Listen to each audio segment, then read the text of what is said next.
Photography Daily. This is a most amazing time to be documenting world events. Today, British photojournalist Tom Stoddart on his new book, Extraordinary Women, a photographic collection that salutes the resilience and courage of women through times of war, poverty and hardship. It's a book that proudly shows a front cover story picture that's become a signature photograph of Tom's 50 years behind the lens. The picture that I am best known for, I think, the woman of Sarajevo, was a natural to lead on a project where you wanted to celebrate and pay homage to ordinary women doing extraordinary things. Releasing an impressive volume of this quality during a time where it's been impossible to meet with designers and those producing the book, Tom talks about lockdown publishing. Everything had to be done remotely. The concept, what it would feel like, what it would look like, the words, the captions. It's been quite the experience. The trepidation of opening it up and looking at it and then looking for the faults, looking for the spelling mistakes that have been missed, all of the stuff that can go wrong. And in the end, I put it down and I thought, yep, that's pretty good. I'm proud of that. I'm very proud of that. I also take this opportunity to talk about photojournalism today and the impact of platforms like Instagram on the business of photojournalism. And Tom shares some home truths. It always comes down to, the bottom line. Well, how do you make a living? How do you pay your rent and pay your mortgage if you're purely living in a world of vanity publishing? Tom Stoddart has photographed some of the most iconic and important news events during his time as a photojournalist. I find out how he makes the pictures he makes. Generally, when I'm shooting, I'm very conscious of dignity, of not poking the camera into people's faces and stripping away their dignity. And we return to the book to hear a story I was previously unaware of. A story that involves the late war and conflict reporter, Marie Colvin. Eventually, Marie and I managed to bribe a commander to effectively give us 1 minute to run across no man's land. And for that 1 minute, his men wouldn't shoot us. And we reveal an interesting trade trick to smuggling sensitive photographic subject matter. After 24 hours, we did the reverse run. And Marie was carrying my film in her underwear because we figured if we got out that there was less chance of her being searched. Tom has been mentoring across this period, and we close our discussion navigating a changing photographic plane. It's no good just keep banging your head against a wall if no one wants your pictures. You have to find a way of continuing and making relevant pictures but still enjoying what you do. So I think many photographers have changed their way they work and adapted really well. And for those very new to the industry or thinking of going in, an interesting twist. If you really, really want something, then you have to work and you have to learn. I would just say don't go to college. I do hope this episode's a real eye-opener, photographic pun fully intended. One exceptionally strong book and many thoughts about making pictures from one of the UK's most highly regarded photojournalists. Stories of life told by photographers. And today, that photographer is Tom Stoddart. In my business, it's better to be lucky than good. If you're lucky and you put yourself in these positions time after time, you will find yourself in places which are very important. Patron of the day today is Andrew Higgins. I will link to his website in the show notes, but in case you're good at mentally taking this down, it's andrewhigginspics.myportfolio.com, and I thought he perfectly fits the bill today when you consider the chat to come.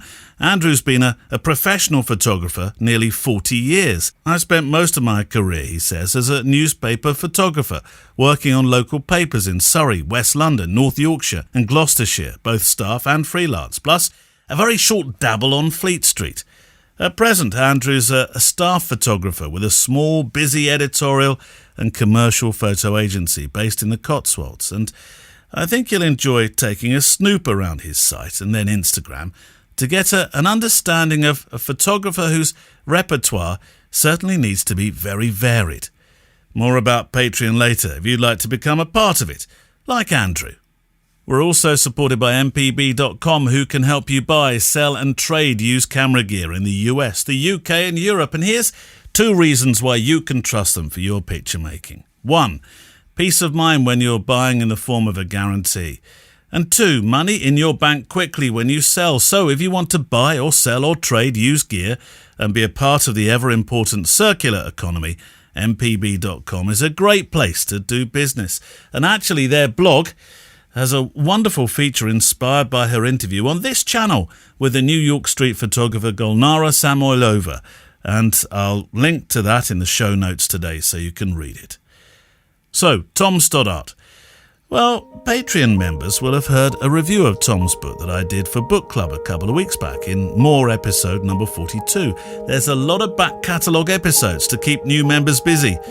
Extraordinary Women, Images of Courage, Endurance and Defiance is his latest work. As the book jacket introduces, throughout his career, Tom Stoddart has shown us the remarkable resilience of all sorts of people from across the world. Quote, whether the setting is in the Balkans, Sudan, Mozambique, South Africa, India, Bangladesh, Lebanon, Iran, Iraq, Afghanistan, Albania, Turkey, China, America, or Ireland, each photo serves as a testament to the agency and strength of those who are so often portrayed as vulnerable and helpless. Tom's reputation is built on this compelling body of international work. He is the photographer's photographer, decorated, renowned, respected, who can genuinely lay claim to being friends with the industry's finest worldwide, and they him, no doubt. He is generous in spirit, a guide for many who seek to follow his path, though honest and forthright when it comes to navigating the problems facing a creative industry in love with likes, vanity publishing, as he calls it.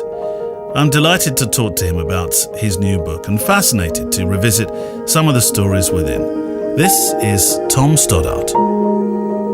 Tom, I've started with all my conversations rather inevitably asking how the time has been for you as the photographer, how this has affected you personally with your photography, not being able to travel so freely to make your work. And you'd definitely be somebody to ask that question because you're used to having a passport in your hand. Yeah, I think you forget as a working photographer just how many miles you do and how important traveling is. It just becomes part of your life. So, certainly with me, you have to make a decision. Are you going to engage with COVID and try and shoot stories and the like, or are you going to take an enforced break and try and do something else, fill in the time? So for me, it was, after 50 years, it was a chance to stay at home, spend some family time, and then, try and put a book together because these things are very time consuming at the best of times. During the pandemic, it's trying to put a book together and an exhibition was especially difficult. Have you made any personal projects about the pandemic at all, or was this a time to take stock and work on projects like this instead? I haven't done anything on the pandemic. I mean, in the early days for documentary photographers, there was very little access. Yeah. The government, the usual fear of photographers, fear of access kicked in, and everyone was terrified of letting film crews and photographers into areas. So in the end, you kind of just think, well, there's no point in doing this. Especially as there was some very good work being done in America where the photographers have much more access. But looking ahead, I know it seems a little bit early to be entirely confident, but there are some green shoots. There are some noises being made about, from galleries reopening worldwide and shows and new opportunities. How do you feel personally about this time going forward? And I say this, with a sense of trepidation and touching wood every single time I dare mutter it. I think for the first time in my career, one of the things I've been doing has been mentoring one person in particular and a couple of others. And normally when I've been, you ask this question on a regular basis, and it's always, it's fine. You've got to be optimistic. Photojournalism is alive and well, and it's wonderful, etc., etc. But trying to help these youngsters has really brought it home to me about how difficult it is and how the industry, such as it is, has changed out of all recognition. We're definitely living in the Instagram generation where these young kids are out there and they're living their life online and putting their pictures out there all the time. And some of the images are really, really good. But it always comes down to, the bottom line. Well, how do you make a living? How do you pay your rent and pay your mortgage if you're purely living in a world of vanity publishing? So the old model has gone where people like me, we could go away with 100 rolls of film and spend a month shooting something and come back and do an edit and hopefully get published in the Sunday Times magazine or Stern or Paris Match or Time or Life magazine. It's just not possible anymore. Do you think a lot of the pictures that are in this book, which we're about to talk about, may not have ever surfaced then in this day and age? I think the problem is that these pictures are still everywhere in the world. I mean, this is the most amazing time to be documenting world events. Yeah. But the major problem is, what do you do when the difference would be, if I was a young 35-year-old, I would go off to Yemen, or I'd go off to some other trouble spot or some other event, and then I'd shoot my pictures and I'd come back, but then what would I do with them? I entirely agree with that. I certainly think that finding a route to seeing these stories published is a challenge, and it was something freelance photojournalist Rick Findler tackled within a recent episode, the business of being a freelance. But during this time, Tom, of course, you've had time to work on, produce, then see through the publishing of this incredible book, Extraordinary Women, Images of Courage, Endurance and Defiance. And we've reviewed it already on our Patreon book club edition only a couple of weeks ago. It's wonderful to see it out there now. How's it been received? The book has been received really well, and that makes me happy, because when you're trying to put something together in these challenging times, just simple things. I couldn't sit with Steve Reed, the designer. We had to do everything remotely. Everything had to be done remotely. The concept, what it would feel like, what it would look like, the words, the captions, and above all, normally with a book like this, you would be on press. You would be looking at the quality control all the way down the line, because if you get it wrong with something like this, and 1,000, 2,000, 3,000 copies comes off, there's no going back. So that was the difficulty. The difficulty was in the physical act of trying to put something together that, I really wanted it, like every photographer, you want to present your work in the best way. I had a wonderful publisher, ACC Art Books, wanted to do a quality book. Robin Morgan from Iconic Images was fully behind it. Getty Images were behind it. In the end, when that magic moment happens and the book arrives, and before you even open it, you smell the smell of a new book is just amazing. And then the trepidation of opening it up and looking at it and then looking for the faults, looking for the spelling mistakes that have been missed, all of the stuff that can go wrong. And in the end, I put it down and I thought, yep, that's pretty good. I'm proud of that. I'm very proud of that. You have this 5-decade archive, which I would imagine presented you, Tom, with the challenge of knowing what to make your latest book about with an archive of that size. But I'm keen to know how Extraordinary Women became your subject, became the book. Well, it was just something that, myself and Robin Morgan came up with. It was, well, what are you going to do during these weeks, months when you're off? And I've always been fascinated by women in extreme circumstances. And also being a man, I've never seen a book put together like this by a man. It's always, you get women photographers who go off and shoot stories and features on women fighters and stories like that. But I hadn't seen it done. And, I have an extensive archive, and I just thought, I wonder if I went through the archive, how many pictures I could put together. And to be fair, the picture that I am best known for, I think, the Woman of Sarajevo, was a natural to lead on a project where you wanted to celebrate and pay homage to ordinary women doing extraordinary things.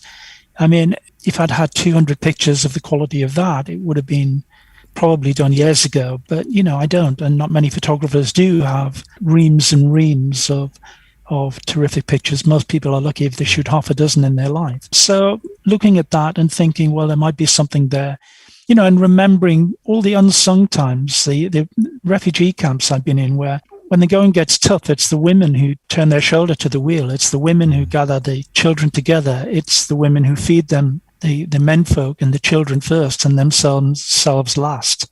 They're pretty much unsung heroes, and I just wanted to give them some credit in a way and try and remind people about the role of women in some of these extreme circumstances. And not only extreme circumstances, but, we remember the wives from the pit strikes, the mine workers' strikes. I'm in the Northeast, and it was the women who set up the food kitchens. It was the women who kept their men proud and sent them out every day onto the picket line. There are many, many examples that you can find just in ordinary life of this kind of thing. So I just wanted to highlight it for a change. Well, as I looked through the book, there was one particular story that's local to me, just down the road, the Greenham Common Air Base with the peace camp, which was an extraordinary story to cover, wasn't it? It was an extraordinary story, and in fact, I had a call from the woman in the picture that you referred to in the book. Called me just a couple of weeks ago asking, she hadn't seen the picture of her friend being dragged away and her appealing to the police officers to release her. And I had totally forgotten that it's 40 years. I think, is it 40 years next year? Yeah, it's a while now. Yeah, and she is still out there being an activist for women's rights. That's the other thing, how quickly these years have flown by. So it was nice. In putting this book together, I've met up, or not met up, but I've emailed contact with quite a few women who I photographed over the years, and it's been great to kind of reconnect, make sure, and find out what happened to them. Well, you mentioned Robin Morgan, and he was editor-in-chief of the Sunday Times magazine for the best part of 2 decades, and he'd of course worked with Robin during that period. He writes an introduction in which he points out that this isn't a book about death or horror or terror. You will find pictures in there that will answer to those titles for sure. But this really is about the courage, defiance, and endurance, isn't it? I hope so. Generally, when I'm shooting, I'm very conscious of dignity, of not poking the camera into people's faces and stripping away their dignity. And with Robin, I was very proud to work for Robin at the Sunday Times and the Sunday Times magazine. Worked with some amazing writers, Adrian Gill, A.A. Gill and others, Marie Colvin. These were top writers who cared passionately about what they did. And so it was a real privilege for me to be in the pages of the magazine alongside some of these wonderful stories. Well, I'm glad you mentioned the word dignity, because I've got it written down here. It is something, Tom, that you manage with your photography to do exceptionally well. There are photographs in here that would be extraordinarily difficult, I think, for most of us to even contemplate photographing. How do you go about it when you've got, for example, and there's that and I think we've talked about this ourselves, actually, when I came to visit you before in Newcastle, that amazing picture of it's life and death happening in one room, isn't it? Where you've got somebody giving birth on one side and someone on the other side of this room, or hut actually in this case, passing away within just a few feet of each other, a victim of famine. It's an incredible picture, which calls upon your experience as a storyteller, as a photographer, but also as a human being, I think. How do you feel? How do you act during these moments? That situation, I was working alongside MSF, who were doing their best to feed thousands of people. In South Sudan at this time, when there was awful famine there. I stepped into a hut to get out of the sun, and as my eyes kind of adjusted to the darkness, there was this incredible scene where, as you say, there was a man who'd been brought in by MSF doctors to basically pass away in more comfort out of the sun. But in the corner of the hut was a woman who was about to give birth, being supported by her sisters. And I have to say, I only shot about 7 frames on this, because seeing this situation that, of life and death in one frame, it really does take your breath away. And I didn't really believe what I was seeing. And also, it was so dark in there that I wasn't sure that the camera and the film that I was shooting at that time would actually even handle it. But It was an incredible scene. The way of working, I think, is very important. I think some of the best photographers who I've watched over the years are the guys who move quietly. They don't barge around and shout and are noisy. They hunt their images. They kind of move slowly. They adapt very well to the situation they're in. They hunt the moment, and then when the moment presents itself and the angle presents itself, they capture it. So I think a lot of that is about style. My style over the years has been working very close to people, shooting in black and white, and keeping it simple.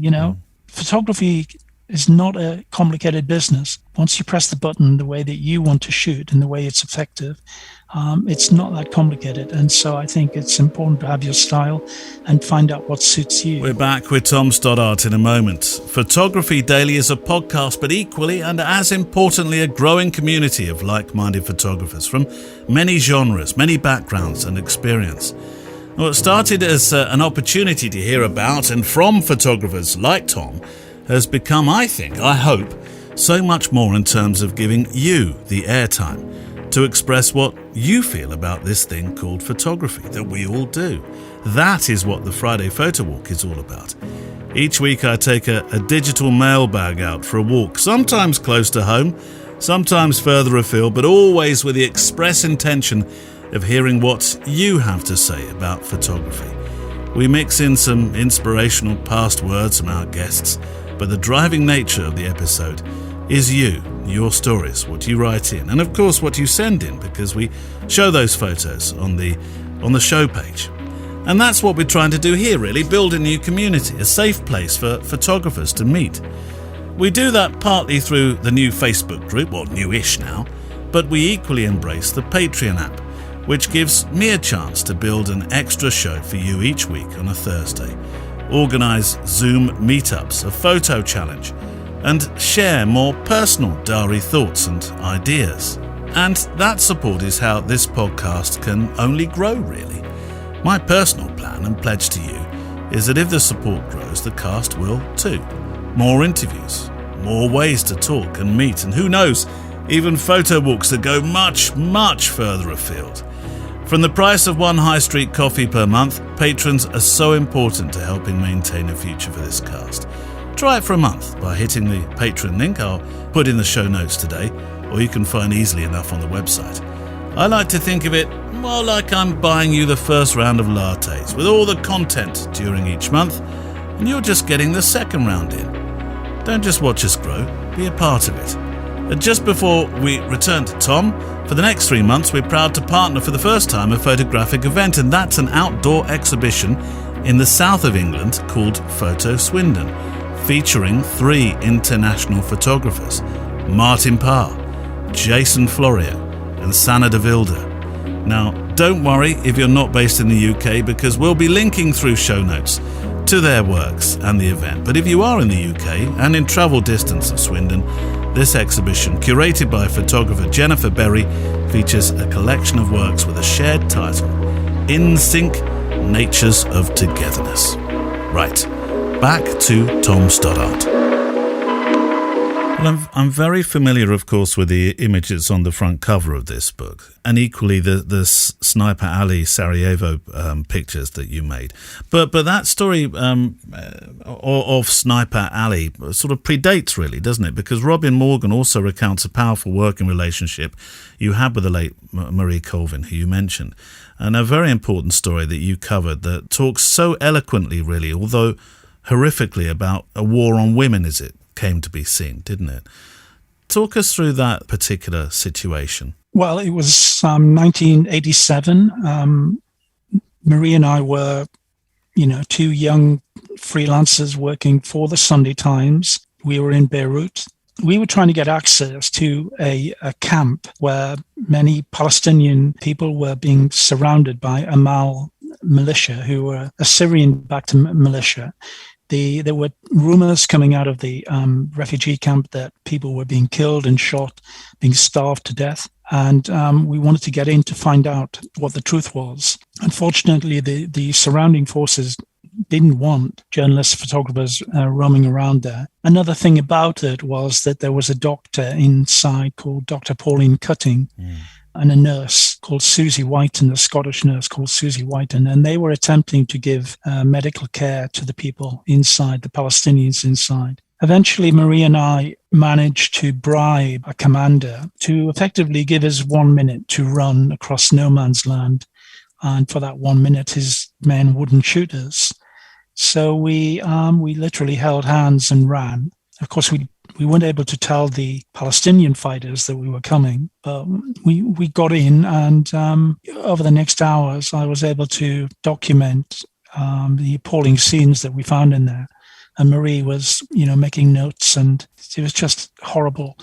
I photographed a woman, a young girl, a 22-year-old, who had gone out to try and get food and water and was shot down kind of mercilessly by the gunmen who was surrounding the camp. And we after 24 hours, we did the reverse run, and Marie was carrying my film in her underwear because we figured if we got out that there was less chance of her being searched than me. And we were also carrying a letter for the Queen from Pauline Cutting to basically say, can you help us? So we did the reverse run, and then we got straight back to London, and the Sunday Times ran the piece on page 1 and inside. Robin Morgans was instrumental in getting that on page 1. And it's still the most important set of pictures that I've ever shot, because within a few days, the Syrian regime lifted the siege and many lives were saved. So it's bittersweet, really, because this was the first time that Marie had been in this kind of situation, and she became captivated by this kind of story where her words would make a real difference. Going forward, she obviously became very famous for her dispatches from very difficult areas, including Sri Lanka, where she lost her eye. You see on television from NATO or from Pentagon briefings, whatever, about precision bombs. Through the years, certainly long before I started covering wars, what's on the ground remains remarkably the same. Craters, buried houses, bombed houses, women weeping, dead children suffering. Pain of war is really beyond telling. I don't think I've ever filed a story and felt I got it. It's really never been more dangerous to be a war correspondent, because journalists in the combat zone, now we're facing not just rockets or bullets, we've also become targets. I'm at ground zero, and I'm seeing what is being hit. Civilian buildings are being hit. In the clinic today, if you can even call it that, it's an apartment. It has 2 operating tables and a dentist and a doctor. I lost my eye in an ambush in Sri Lanka in the Civil War. I'd gone to the northern Tamil area where journalists were banned and found an unreported humanitarian disaster. I felt that risk was worth it. And in the end, she was killed by the very same Syrian regime that had been doing the awful things that she exposed the first time around. So it was a very memorable story for both of us. Do you know at the time, I mean, you've talked about post that event, how important they were, but at the time, Tom, do you know that they're going to be that important? Is there something inside you that says, this is enduring, I have to get this out, this is going to make a difference? I think with that one, there definitely was, because no one had been, there were no photographer, reporter teams had been inside. What was inside was so shocking that we knew that, well, it was a calculated risk. We could easily be killed, and maybe, today I wouldn't do it. Obviously, it's, you'd think, but you're young and you want to be the best, and you want to make stories and pictures that mean something. I think with Bosnia as well, it's that you're on something historical. When I was on the Berlin Wall and the night it fell, I knew this is, in my business, it's better to be lucky than good. If you're lucky and you put yourself in these positions time after time, you will find yourself in places which are very important. I mean, the COVID pandemic is another time in history that hopefully will not be seen again. So the guys who've been documenting it well will never forget this time, and their pictures will be more valuable in 25 years' time than they are now. At the time, they think they're shooting on a daily basis for the agencies, etc. But my view is that done right, pictures should transcend just the next day's papers. They should be there forever and become more powerful. Well, I look through the book and I see plenty of powerful images. I see it through the eyes primarily, actually, from your work, Tom, from the sniper alley eyes that we've mentioned to a more mature woman wondering if it's her time to run in Sniper Alley, to the younger girls of Wuhan that seemingly pierced the lens in a time long before we talked about pandemics in that part of the world. Are you affected differently as a photographer according to the age? It may seem an odd question, but I'm thinking of this as a family man, and I look at some of the pictures of the younger women in there, or the girls, and I think, there's almost a different emotion attached to them. Does that make sense? It does. I think you can overthink this stuff. Yeah. You know, one of the things that I found when I was putting this together was just how many stories I've covered. And not everything has to be 3 months or 3 years in a place. You know, you can go for 3 days and come back as long as you have one frame that you're happy with. I think that there are stories that you put your heart and soul into, and then you come back and you in those days you would do it, and then you'd rest for a week and then go again on something else. Come back and then maybe look at something maybe political. I mean, if you look at what the political chaos that we're in now and the recent political chaos in America, there's almost too much to photograph at the moment. But there again, there's nowhere to put them. There's no one funding any of these stories. And then so eventually the people who have the energy and the skill to go on things and come back and show great documentary work, they just can't afford to do it because they run out of money. They don't run out of skill or energy. So in terms of being older, what you certainly learn as an older photographer is you just wish you'd done more. I mean, you know, no wonder people like Don and Ian Berry and people like that are desperate to still keep shooting. They know that their time is running out and they want to do more. I mean, once you lose the hunger, if you're poor, it's a great motivator. And I was lucky enough to come from a loving but very poor family. And that was my motivation to keep going. This was my way of being somebody. When I went to Fleet Street was full of, you know, hard-nosed Scottish reporters, desk people. It was really tough place to work because these guys were out of Glasgow and, you know, Ireland, and that's why it was tough. Well, I'm keen to talk about you as a photographer and the emotion behind it. We've touched on this before, but this book makes me want to ask this again, Tom. How, as a photographer, you can remain reasonably impartial there as a storyteller, very hands-on pictorially, hands-off in other ways. I would imagine it must tear at you emotionally, that is. It does, of course. And people deal with it in a different way. You know, I've never had kids. I think maybe my emotions would have been more different if I'd have been coming home and picking up my 3-year-old daughter or whatever, you know. I felt, and whenever I was injured or whatever, once I'd recovered, I didn't have any doubts about going back. So I think I was lucky in that respect. Of course, you're unlucky that, you know, you don't have a home life really and all of that. Emotionally, I think it's possible to be a good photographer, a decent photographer, to care about what's in front of you and not, you know, I don't believe in this thing about, you know, he's a war photographer or this, that, and the other. And, you know, there's not such a thing as a war photographer. It's just the Hollywood thing. I mean, there are people who shoot a lot of war, but then they go off and shoot, you know, I'm thinking about Christopher Morris, shot wars for years and now does fashion and politics and all kinds of things. I note that a lot of photographers in my generation have changed what they're doing. You know, Dave Chancellor has changed. Keith Bernstein has changed the way he works. We're adaptable and it's no good just keep banging your head against a wall if no one wants your pictures. You have to find a way of continuing and making relevant pictures and but still enjoying what you do. So I think many photographers have changed their way they work and adapted really well. Well, Keith has ended up on the sets of Hollywood and HBO and stuff, hasn't he? And amazing. You know, we used to run around in Bosnia and, you know, in the townships in South Africa you know, the man is as brave as a lion. I've seen him in some situations that you just wouldn't want to know about. I would count Keith as one of my best friends. And I think when he's having a bad day and he's on a film set, and there's some RC director or an actor that's full of themselves, and if he's getting a hard time, he just looks at them and thinks, you have no idea about real life. And so it gives you an inner confidence, I believe, when you've seen things that other people haven't. It's very relevant because of the timing, but almost 100 pages through the book, there is a picture of a young Diana prior to becoming the Princess of Wales. I had no idea, by the way, Tom, that the look of horror that she gives in that picture is because she stalled the engine of that metro, that famous metro that she had. But then that picture faces the tributes you photographed on the 10th anniversary of her death. And you will have your own thoughts, of course, about the courage she faced head on.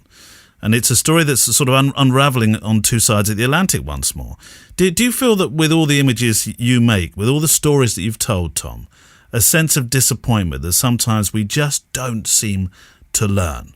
I mean, it's something that Don McCullin has mentioned many times, isn't it? Well, Don is convinced that, it's not been worth it, that his pictures haven't made any difference. Yeah.